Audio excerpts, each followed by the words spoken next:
Hey guys, welcome to 3 Mississippi. I'm Mike, and today we're gonna break down a rear leg of venison. Let's get into it.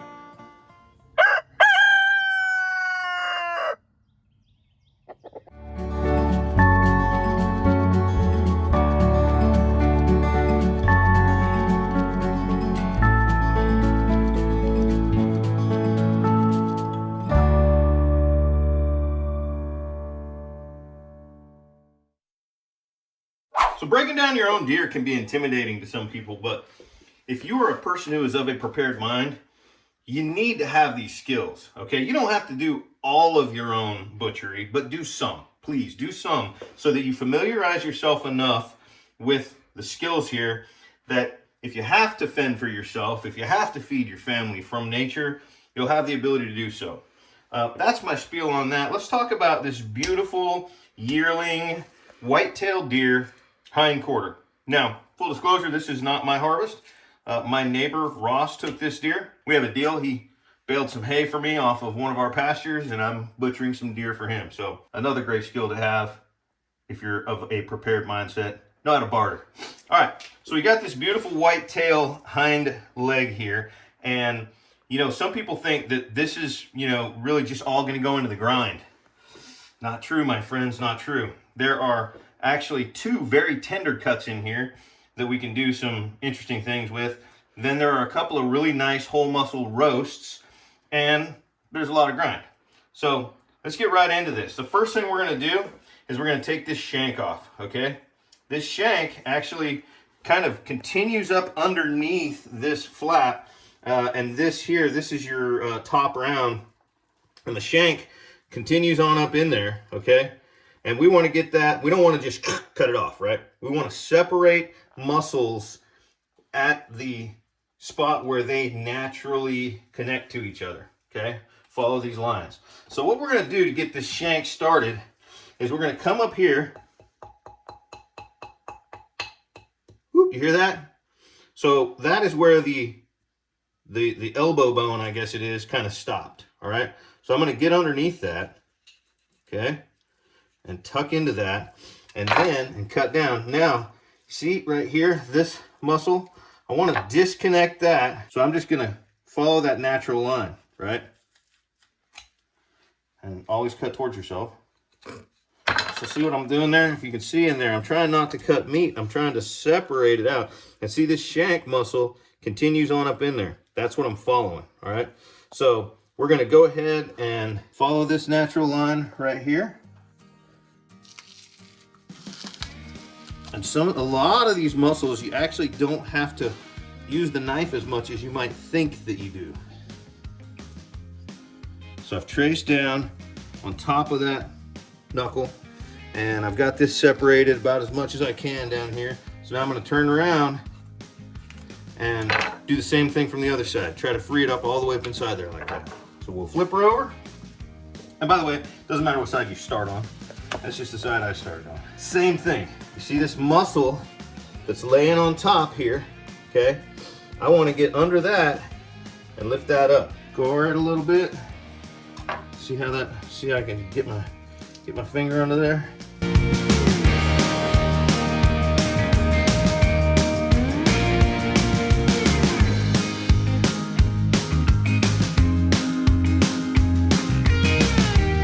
Now I'm not putting a lot of pressure on the tip of this knife. I'm just kind of reaching in. Got some hairs on there. Deer have hair, it just is what it is. I'm just kind of touching the tip, and make sure you have a sharp knife and a boning knife preferably. Touching the tip against that line where it wants to separate naturally, and tracing it on out. Finding this kind of looks like a calf muscle, right?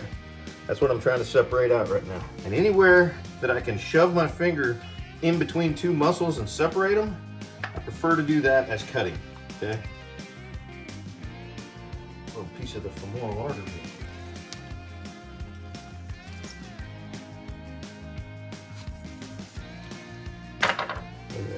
Look at that calf coming out of there. This is the hardest part of this entire process, okay? There's a knuckle, or a joint rather, back here, okay? See how that wants to pivot, right? I need to disarticulate that joint and pull this off, okay? And this is the part, the only part that kind of sucks, all right? You want to use the tip of a boning knife and you want to take your time. If you watch a butcher do it and he's super fast, good for him. Okay. I'm not super fast. All right, you see that? Right there? See how I've opened that up? I've got to trace all the way around this. And I say the camera person is going to back up a little bit while I do this, all right? I don't want to be in the splash zone. See what I'm doing right there? I'm getting the tip of my blade down in there, and then I'm just kind of getting some leverage.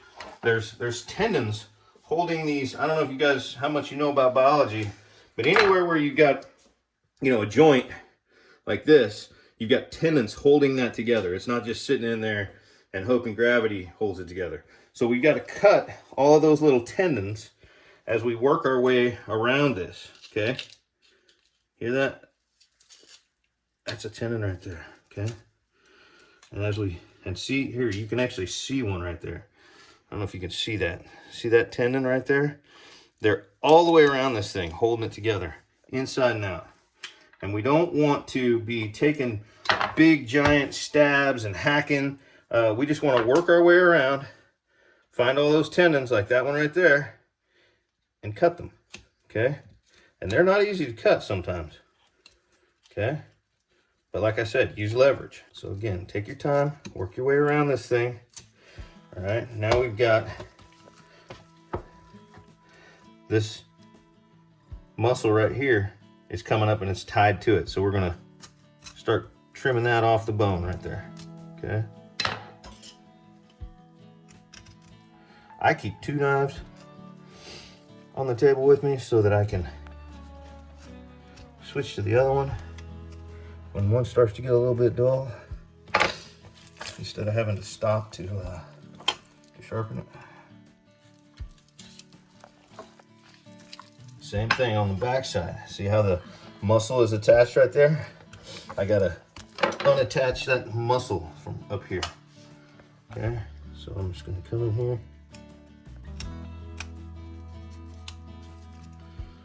Cut down like that. Get into the bottom of that joint. Tip in there, cut. Make sure you always know where your fingers are. About got it. I know you're trying to get the shot there. I'm trying not to get you Murdered? Yeah. Murdered. I appreciate that. Good looking out. All right. We're down to 1 or 2 little tendons. I'll slow down so y'all can see them in there. See that right there? Those are the things we're trying to cut, and they're tough. There it is. It's a beautiful shank right there. And all right, so I was talking about how some things on here are tender and some of them are tough. This is the toughest piece on the doggone deer, as far as I'm concerned. This shank right here. However, you can make a lovely lamb shank in the pressure cooker. You cannot make a lamb shank out of it. I'm sorry, not a lamb shank. Can't do it. My pressure cooker is magic. It turns deer into lamb. I meant deer. I said lamb. That's right. So the 2 things that you can do, there's 3 things you can do with this. 1, you can put it in the grind. Absolutely. 2, you can do a braised shank, which is great. Or 3, you can do a pressure cooked shank with some vegetables, and that's the way Sid makes them, and it is good. I'm gonna real quick just clean this thing up before we move on. And there it is. Nice, beautiful, as Sid would call it, lamb shank. Magically. I got a little sloppy when I hung this deer. I'm not sure. We're gonna find out how bad that is right there, but whatever. So now what's left has this femur going right up through it, okay? And we want to get that out. Now remember I told you, we want to follow some natural lines. So I'm looking at this right here, and I'm looking for this natural line. See that right there? That natural line. This right here is actually your sirloin tip and your tri-tip up here, okay? I'm gonna come down the edge of this sirloin tip towards the femur, okay? Following this natural line right here. Okay? Just get it started. Again, you know, cut as little as possible.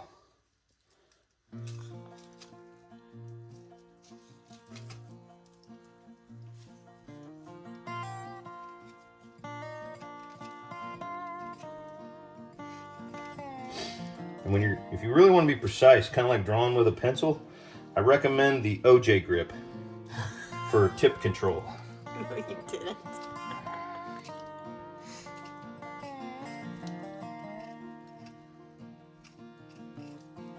So see how I'm just kind of running right down the side of this right here, which is your sirloin tip, trying to get myself down to the femur right there. The only really true boning that you'll do when butchering a deer hind leg is right here.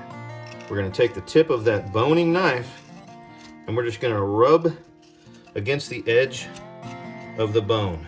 Don't get too much knife in there, okay? You just want to get this, release this meat from the edge of the bone, okay? And when you get down as far as you can go on one side, then start going the other direction. See how I'm just carving that off there, peeling it off the bone.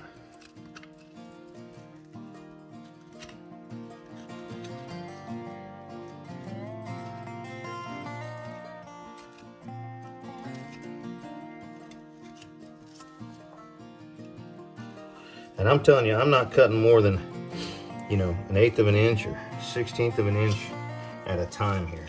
It's like it just kind of emerges from it. That's so crazy looking. Now I'm letting gravity kind of help me out, right? That heavy meat's trying to fall that way while I'm just releasing it anywhere where it's stuck to the bone. I wish gravity would help me out.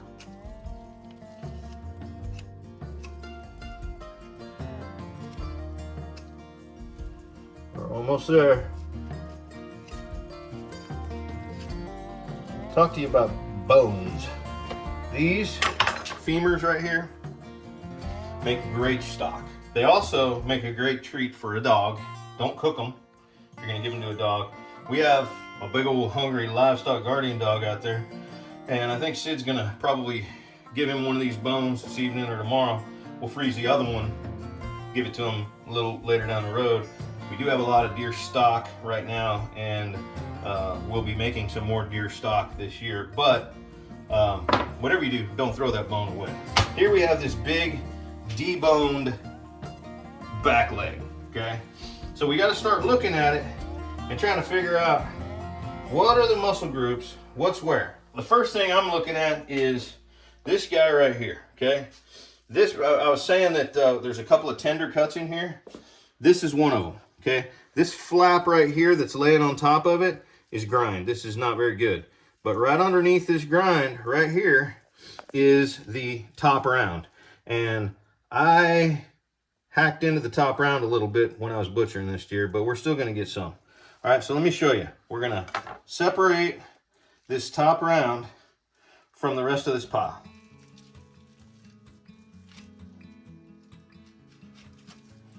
Start opening it up.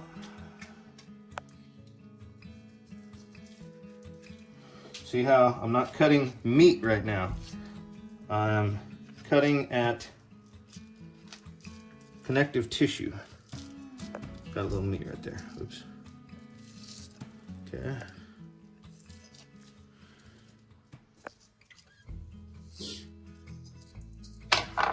Just peeled that right off of there, right? So now we're gonna keep going. All the way down into there.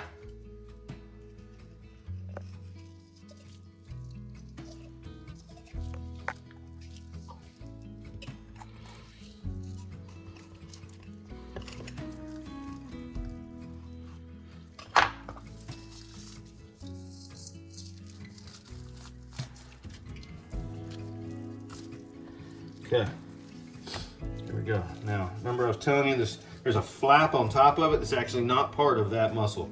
This flap right here is grind. So we're gonna just clean this off.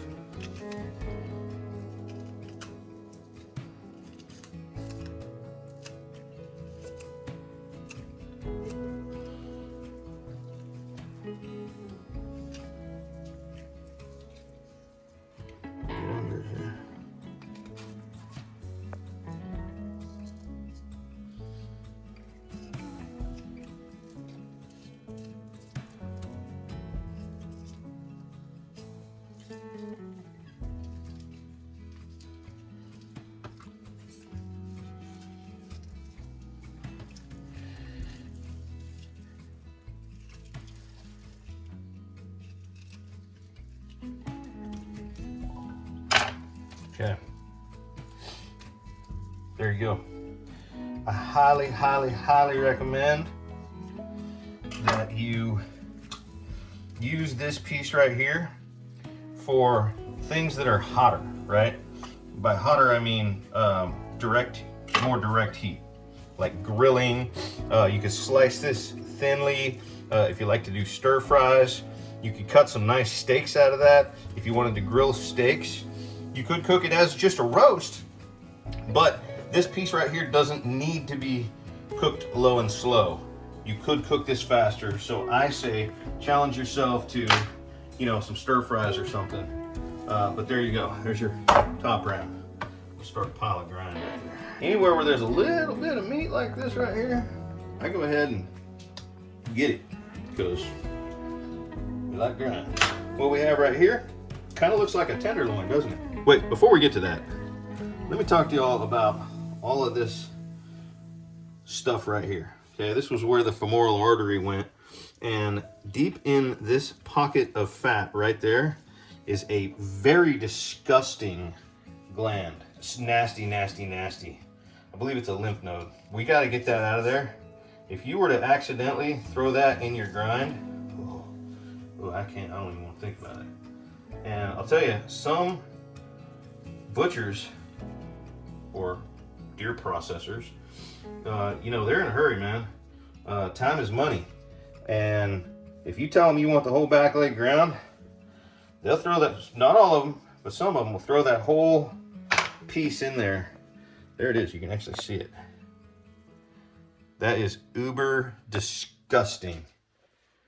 You do not want that in your food. Back to what I was saying right here. This little piece, eye of sirloin. It looks kind of like a tenderloin. There is nothing tender about this guy right here, okay? If you wanted to cook this in a stew, you could, low and slow, but I say it is a great piece of meat to put into the grind. I'm still gonna go ahead and cut it out proper so that you guys can see, you know, the full muscle group breakdown here. There you go. And we're gonna clean that up a little bit.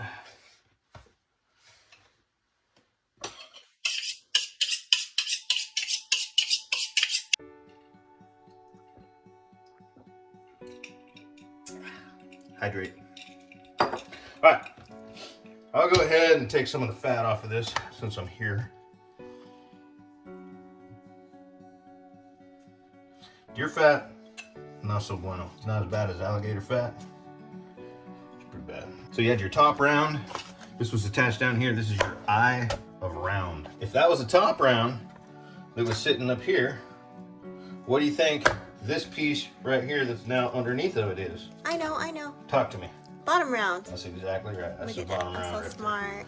All right, so we're gonna work this bottom round out. And again, you know, first I'm investigating what can I do without a knife, right?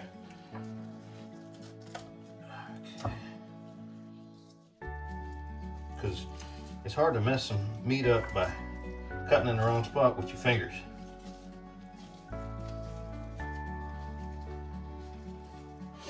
Now this has been aged for 10 days on ice in a cooler, which actually really helps with tearing it apart.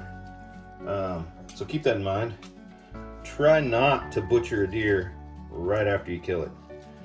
You really want this meat to rest If you have the ability to hang it, even better. But if you don't, the cooler method works pretty good.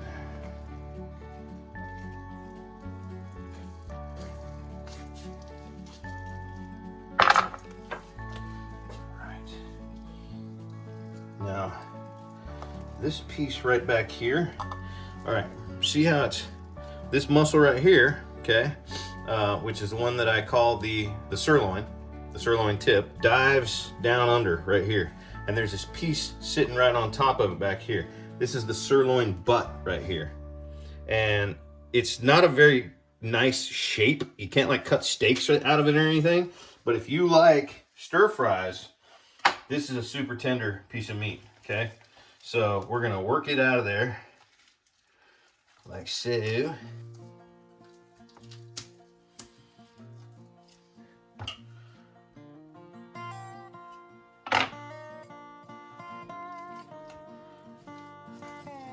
And then, so there's your sirloin butt back here. I'm trying to describe this as I'm going before I tear it all the way apart. Now, over here, that is hooked onto the sirloin here. Any of y'all from, like, if you're out in Texas or somewhere in Arizona, New Mexico, you know exactly what this is. Because your favorite thing to barbecue out that direction off of a cow is called a tri-tip. And what's that look like right there? That's a little tiny tri-tip. So if this were a steer that we were working with, all the cuts are basically the same, mostly. And that'd be your tri-tip, but it'd be about this big. It's not very tender at all, so we're gonna put it in the grind. But like I said, I'm breaking all this off of here by muscle group, recognizable muscle group, just to help you guys visualize what's going on. And there is your, I mean, this is a beautiful roast. That's where your femur was right there. So this just kind of wraps around the femur. And this is a beautiful, beautiful roast. It is a little tough. So again, if you're gonna do a stew or cook this thing whole, low and slow in a stew or in a pressure cooker, really good. Just keep working on this bottom round here, trying to get it separated out of this mess. Okay. Here. Kind of hacked my sirloin butt up a little bit when I was breaking the deer down, but oh well. The bottom round right here is a rather tough piece of meat, but it is my favorite. Clean this up like this. Put all that in the grind right there. This is my favorite piece to make jerky out of. Okay, it's kind of flat, all right, and you can slice it real thin like this against the grain and make your jerky strips. And I think it's the best piece of meat in the deer to make jerky out of. In this case, my neighbor actually wants this whole back leg ground up between burger and summer sausage. But since this is the one I'm butchering today, I figured I'll take this opportunity to show you guys how I would butcher it if I was doing it for myself. All right, bottom round. Got a little of the sirloin butt kind of on there. That's all right. That in the grind. Bottom round. All right, now we've got our tri-tip right here and what's left of our kind of mangled sirloin butt. Would be a bummer if this was my deer, because I do like that sirloin butt, but it's not, and he wants it all ground. So we're gonna clean a bunch of this fat out of the tri-tip. We don't like fat for anything in a deer. If we want fat in whatever we're making, we're gonna add either some beef tallow or some pork fat, right? Get that big old chunk of fat out of there.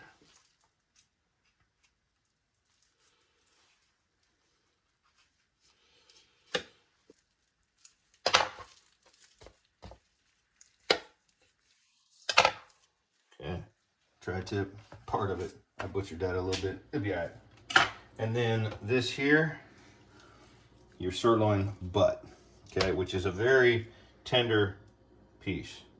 In fact, if we weren't going over to a friend's house tonight, I would throw that on the grill right now and just donate him a little bit out of my next deer for his grind, because that's a good piece right there. But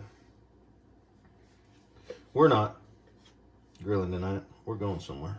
And I do, look, I mean, I do take probably more time at doing this than your deer processor does.